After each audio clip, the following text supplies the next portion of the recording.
matrices. You know, matrices is the plural of matrix. And what are matrix? Matrix is nothing, only the arrangement of numbers. But how to arrange the number? We arrange the number in rows and column. Suppose करिए हमारे पास कोई matrix है, we have to indicate the capital letter A11, A12, A21, A22. These are the rows. Horizontal lines are known as rows. वैसे भी आप रख सकते हैं। R को आप कैसे बनाते हैं? R. और कॉलम कैसे बनाते हैं? C. So vertical lines are column and horizontal lines are rows. But we have to find number of element. तो ऑर्डर देखिए, सबसे पहले रो हमारे पास कितनी है? 2 और कॉलम कितने? 2. तो how many element in the matrix? 4. Generally we can represent a matrix Aij where I indicate rows and J indicate column.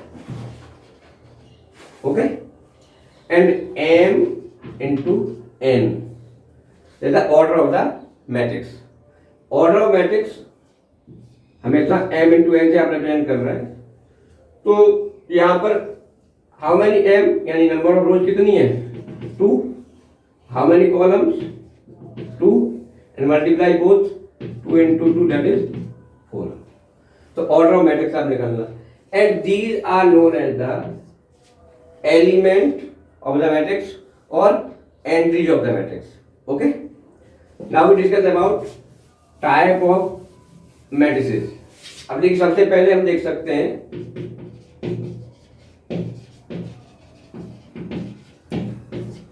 Number 1 row matrix. Row matrix में हम क्या करेंगे कि हमारा एलिमेंट केवल रो में ही रहेगा। जैसे 1 2 3, तो what the value of m? m always remain 1 और n number of element in only single row, then we can say that it is a row matrix. और column matrix only element in column, तो m रहेगा लेकिन n कितना रहेगा? 1 रहेगा, that is column matrix. Third one is zero matrix. Zero matrix indicated by O or 0, and all the element in the matrix remain 0. Zero matrix बोलते हैं और इसको कभी कभी हम नल मैट्रिक्स ही बोलते हैं। एक ही बात है, जीरो मैट्रिक्स और null matrix. Row column zero. Now horizontal matrix. Horizontal matrix, अब आप कहेंगे कि रो मैट्रिक्स भी तो हॉरिजॉन्टल है। कहाँ हॉरिजॉन्टल नजर आ रहा है? ओनली m तो बनी है इसमें। हॉरिजॉन्टल का मतलब है, जैसे मान लो हमारे पास ये कोई मैट्रिक्स है 1 2 3 4 5 6 7 8, ये लग रहा है ना हॉरिजॉन्टल। इसमें क्या है? m into n।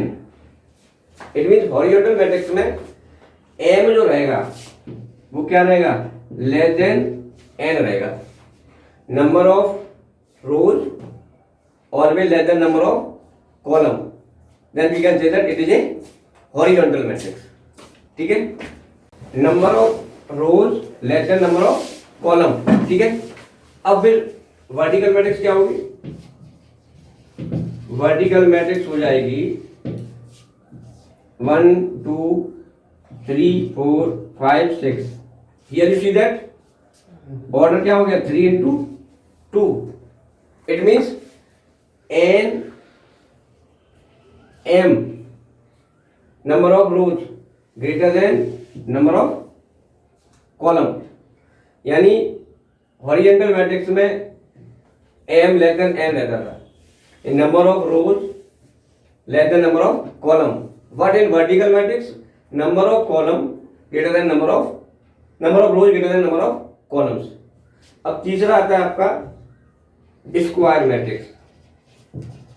Square matrix इसमें आप क्या करेंगे, इसमें आपके पास 1 2 3 4 5 6 7 8 9 3/3 in square matrix m always remain n, number of rose number of column के बराबर रहेंगे।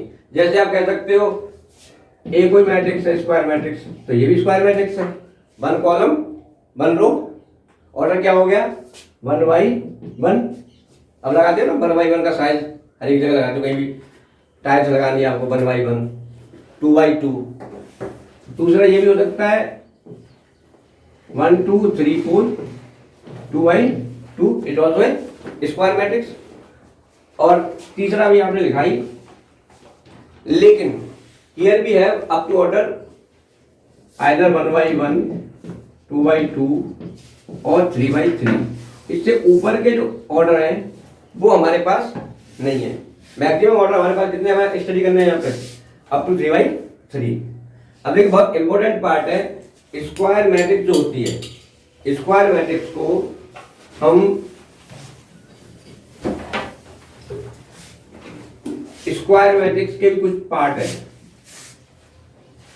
स्क्वायर मैट्रिक्स दो प्रकार की होती है, एक होती है ट्रायंगुलर मैट्रिक्स,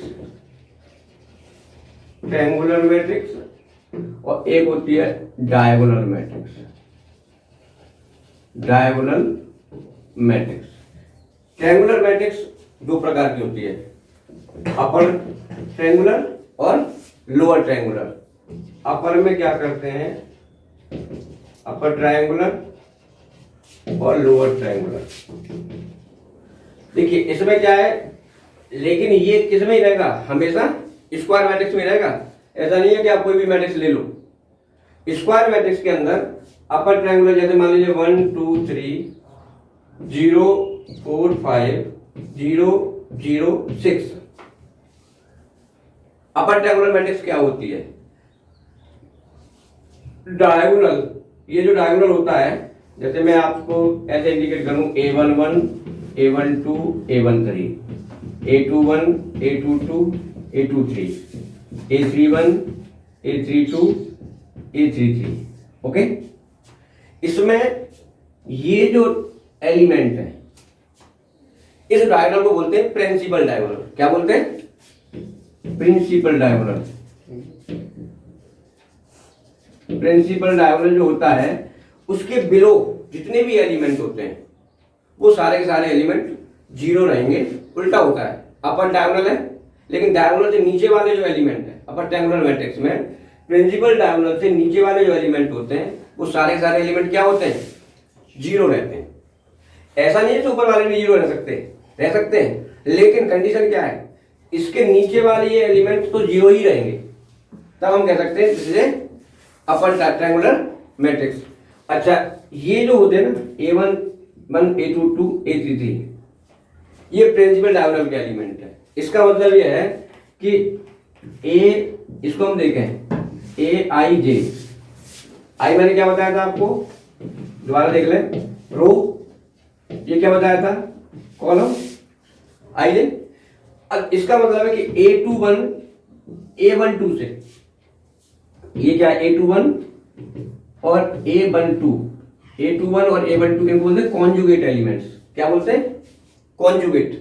यानी 1 2 का कॉन्जुगेट क्या है 2 1, 1 3 का क्या है 3 1, 2 3 का कॉन्जुगेट क्या है 3 2। तो these conjugate elements below the principal diagonal, ये वाले जीरो हो जाएंगे आपके। और इन सबको यदि जोड़ दें, एक नया टर्म आता है ट्रेस ऑफ मैट्रिक्स ए, इसे हम TR से इंडिकेट करते हैं।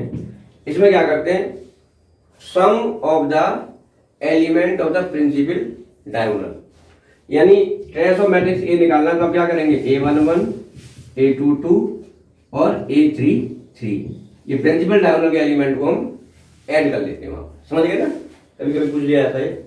अब लोअर ट्रायंगुलर में क्या होगा, उल्टा होता है इसका।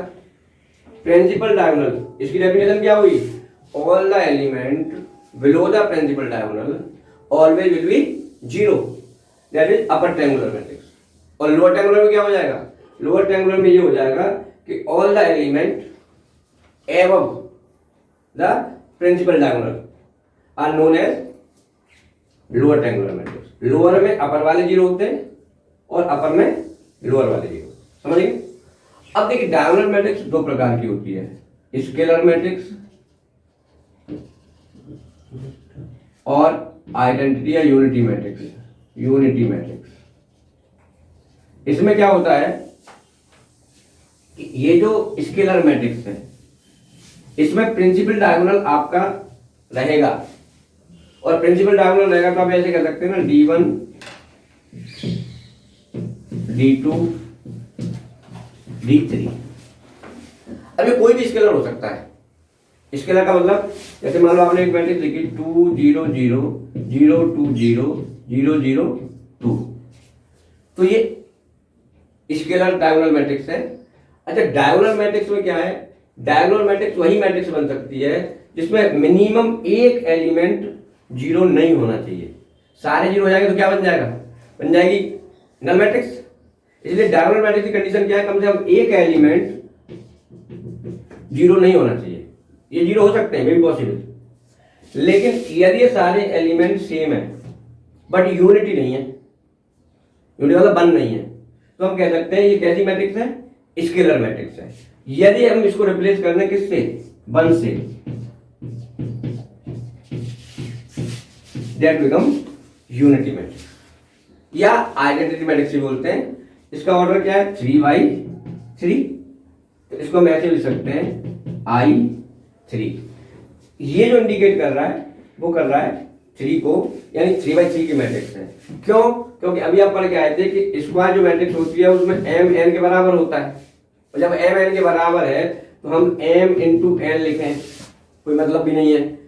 हम n इंटू n लिख सकते हैं, सेम ही है, या हम m इंटू m लिख सकते हैं, और हम केवल ये भी कह सकते हैं square matrix of order n। अब n इंडिकेट क्या कर रहा है वहां पे, 3/3 भी हो सकता है, 2/2 भी हो सकता है, 1/1 भी हो सकता है, सेम ही रहेगा वो, समझ गए ना।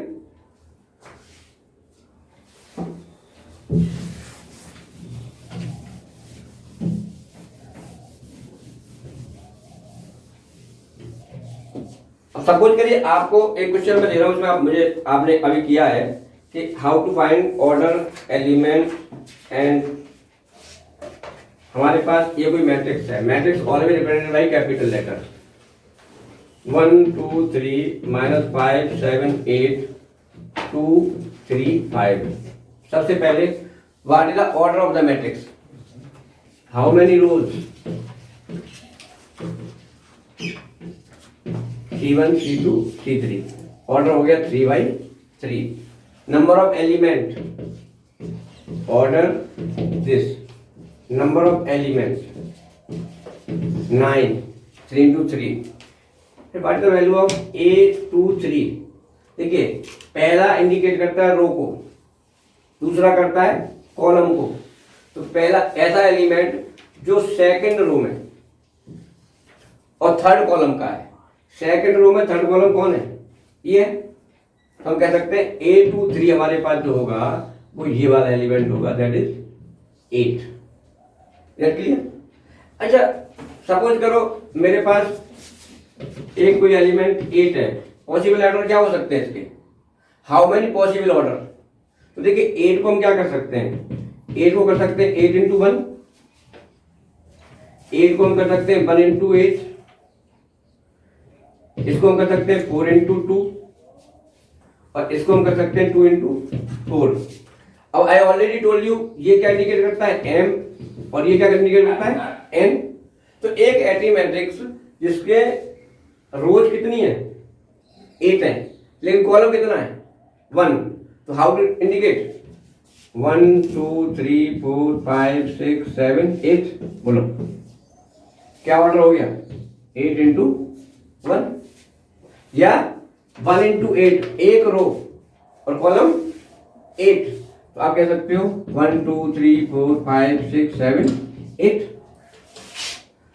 4 into 2, 4 रोज 2 कॉलम, आप इंडिकेट कर सकते हो 1 2 3 4 5 6 7 8, ऑर्डर हो गया 4 into 2, या 2 into 4, 1 2 3 4,